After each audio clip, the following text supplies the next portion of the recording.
your Darwin Perennials product representative, and here we are to review the Darwin 2027 new variety introductions for our ball ADRs. So before we get started in 2027 new, I don't like to forget about what we just introduced. So these have now been in a full cycle for a year now, 2026's, and I just want to review what our team and really North America's top picks have been from the 2026 assortment, from what we've been seeing from customer trials, trial gardens, and other confidential trials we've had going on around North America. So this is from a sales rep in Ohio. Shared this with his customer about the beginning of August last year.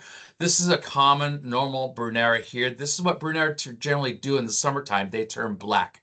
He says to his customers, all of my Brunera are turning black in my yard except for this sample that I got. And this was Brunera permafrost, one of Darwin's new ones. And this is what we have found with our Bruneras. They do not turn black in the summertime like your most common Brunera varieties do. Permafrost was selected as CSU, Colorado State University, top performer in 25. This means a lot to me because it's a harsh environment. CSU trials are my favorite trials because it's very intense winters with anywhere from 60 degrees to a foot of snow, freeze and thaw, very dry winds, and to have this coming out looking this good in August in Fort Collins, Colorado is really fantastic. Paul Pilon called it out in his Perennial Pulse newsletter. Other trials that I've visited across the country, across North America, have just been outstanding for that variety.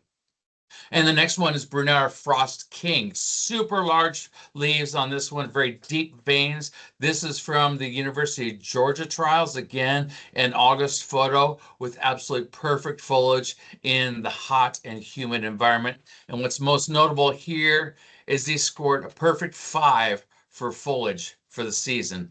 That is absolutely outstanding. And so these received the Classic City Award at the UGA trials. And our team's top pick all across North America has been Phlox Candy Cloud. This is a hybrid phlox, so this is not your normal creeping phlox. This is a mounded phlox. This is going to be flowering after the Phlox subulata, the traditional creeping phlox you see in the landscape early season. So that's a plus because sometimes that creeping phlox is too early for the market. And these are going to be ready for retail later than those by several weeks. And once these come into flowering containers, they are retail ready for many weeks to come.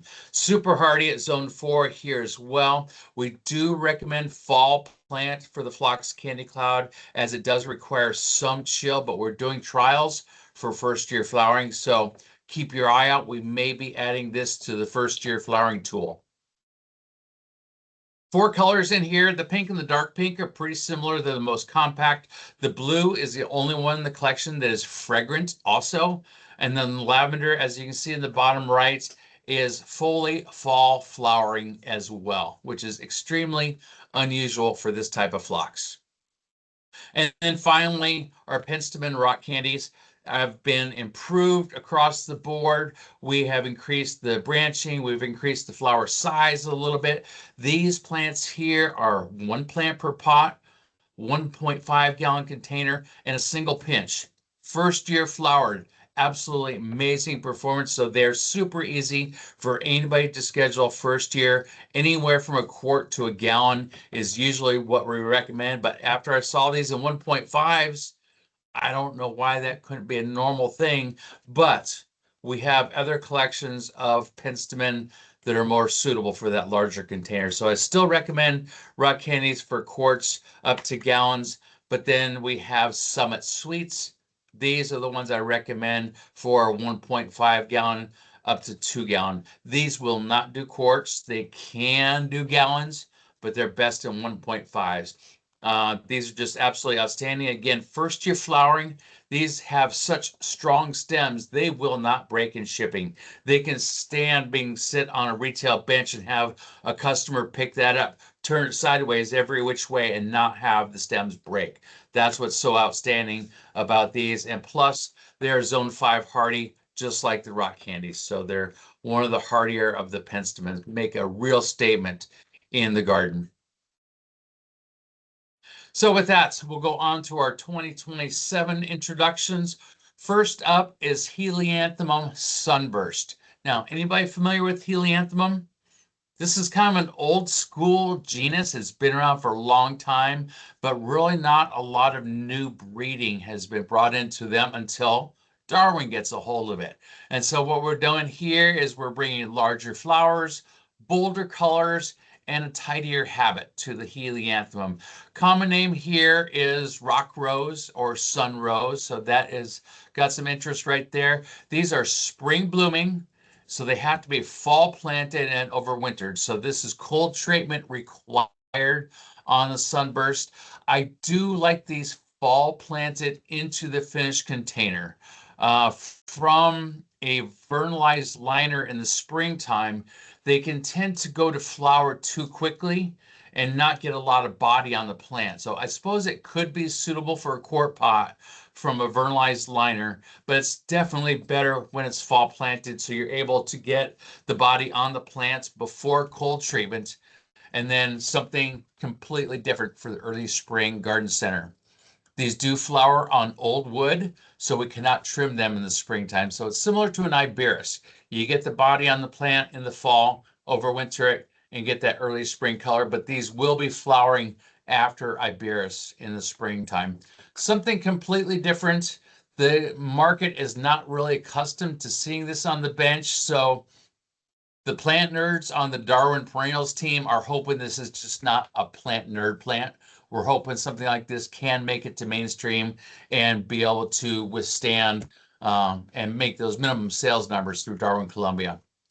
Great color in springtime. This is what they look like in containers after the overwintering. And then after they're done flowering, they're a fantastic ground cover. Great in the landscape. They love the hot. They love the dry. That's Fields in Elburn there are very heavy clay soil. So they're doing really well there too. And that's in August. So they don't brown out. They don't bird's nest. They just turn a nice gray green in the summer. This would be something really nice for like rock walls and rock gardens and things like that as well. I think that'd be more suitable than like the rose or here in open field. But I've got all three of these in my garden. They all three overwintered for me. Rock solid hardy. Really interesting plants.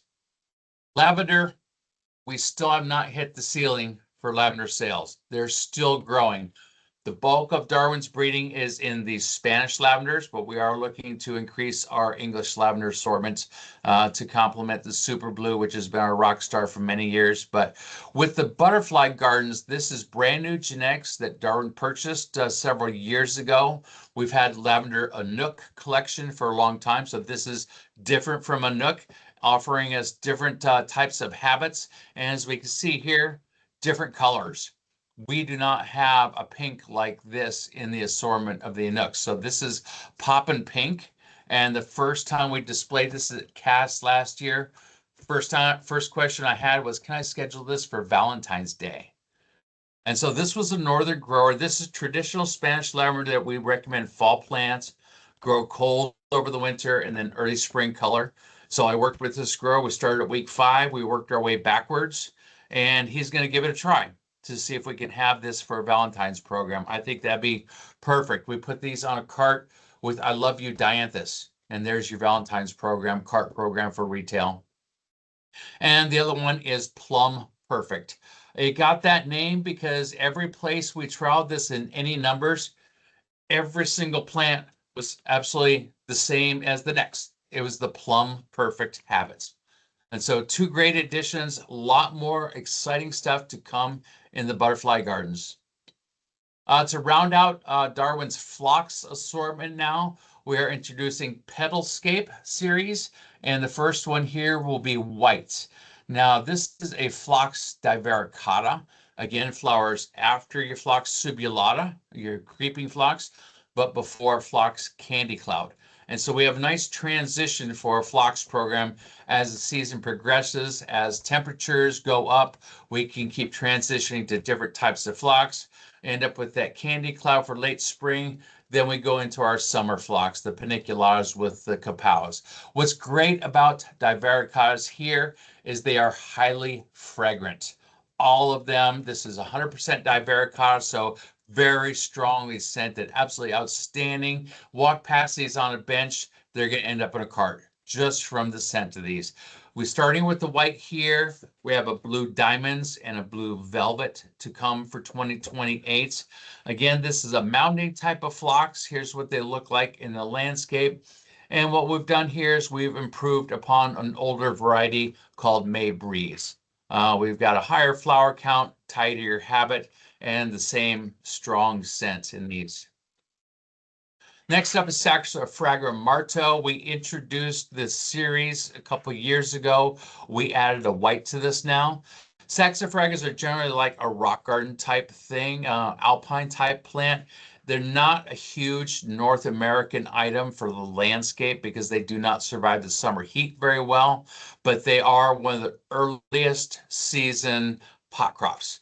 Our team had them not this year, but the year before. We got them very early for marketing, and Marion, our marketing gal, who is now retired, put them in a window box early April, I think it was. And there were times when we got down to 20 degrees and these did not flinch. Just absolutely beautiful. So a nice clean white to add to the rose, hot rose, and the red and the pickety to round out the series in the Martos.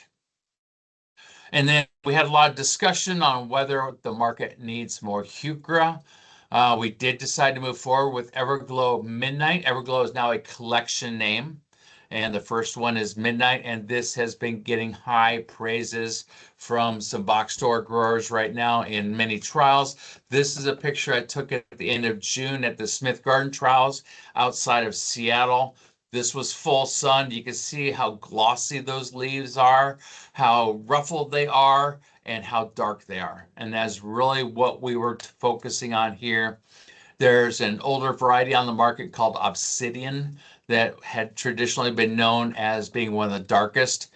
This is now slightly darker than Obsidian, but where that subjectivity might come in and say, oh, it looks like Obsidian, this has more vigor.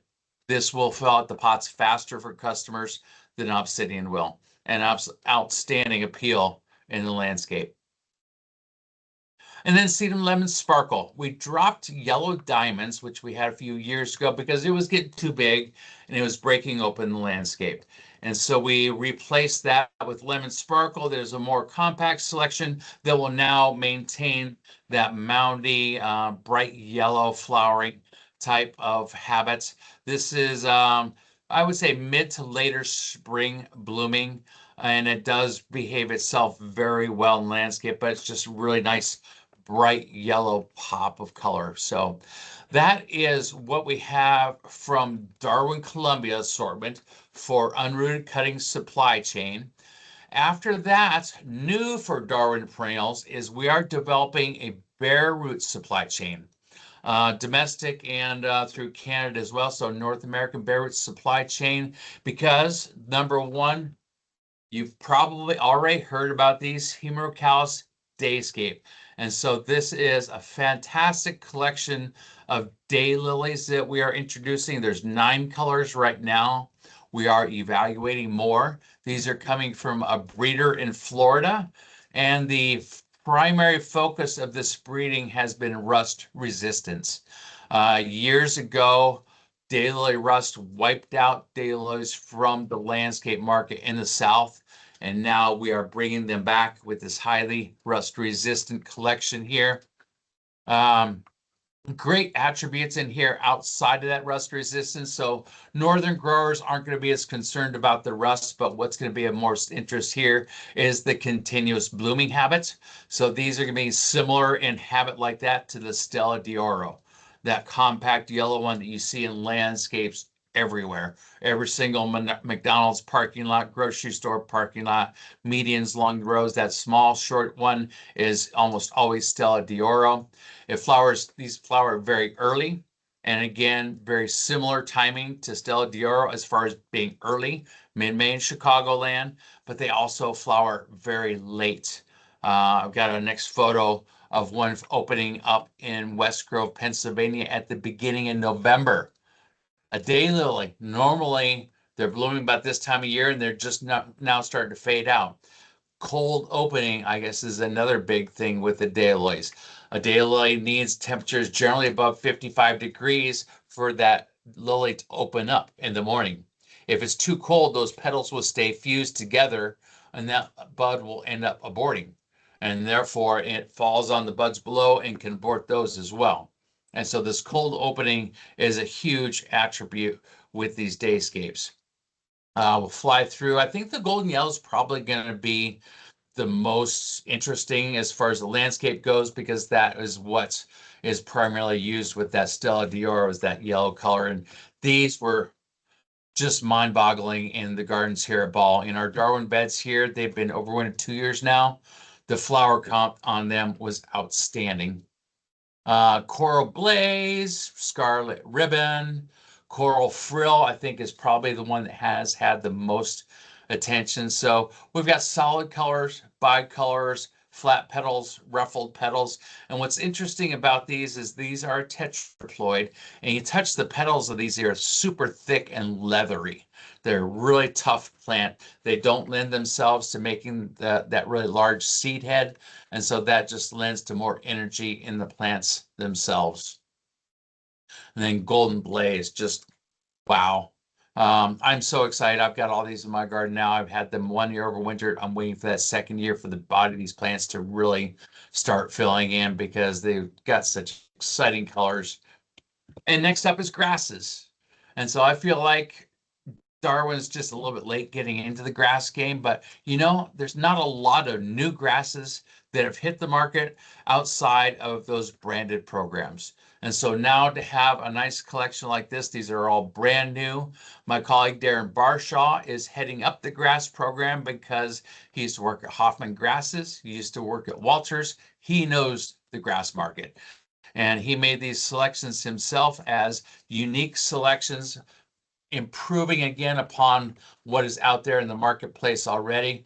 And Rachel and I, our new marketing coordinator for Darwin, were just out in Area 52, our confidential trials a little bit ago, collecting some of these for our own gardens because we're done with them for the season. These are all starting to come into flower at this time of year, which is sometimes the challenge for grasses in the marketplace because these are mid to late summer into fall flowering. Anytime you're targeting that early spring garden season, normally you're going to need some sort of POP, some sort of signage there that's going to show the consumer what it's going to do for them in the landscape. Because that fall landscape, a lot of garden centers are closed. These, I think, are something that would complement the mums very nicely for those who do have that market for mums and are starting to get that foot traffic back with that back to school season type of market. And so the Smoky Rose, get this great color. Lightning Bolt, I think probably one of my favorites here because this one will get 6 to 7 feet tall. And in the fall, these blades turn bright yellow, hence the name Lightning Bolt. Whereas a lot of these grasses of this type turn red or purplish, this one bright yellow. Tumbleweed, absolutely. I mean, it looks just like a tumbleweed in the landscape. So that's tumbleweed in front and your Smoky Rose in the back. And then behind that, then if you guys are familiar with Joe Pye weed, those are a couple selections of eupatoriums. And this is at the breeders' facilities there in Michigan last year. And then some schizocariums. This is little blue stem. And so these are like your tall grass, prairie type grasses. And some unique selections here as well. Free Spirit is what we're branding the collection as. And here we have Blue Arrow that in the fall, you start to get the really bluish foliage and very stiff flower stems that start coming up after this. Free Spirit Comet, you get those great colors down below. And then probably my favorite, the Mystic Purple. Down below, down low, it gets really purplish. So nice collection of sizes in the grasses. We got the panicums, we got the schizocariums, and we are going to be continuing to build this grass program. We've done some of this market research here. We do see a huge opportunity for more new grasses because, again, a lot of the newer stuff is going into branded programs, and people kind of want maybe a black pot type of program with these. These are available as bare roots and then liner and pre-finished pots as well. So reach out if you got any questions on supply chain on these.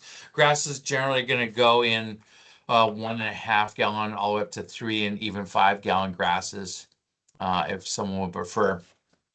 And that's what we have for the 2027 introductions. Again, you guys reach out anytime if you have questions on these new introductions, any details that you need, any help you need with individual customers.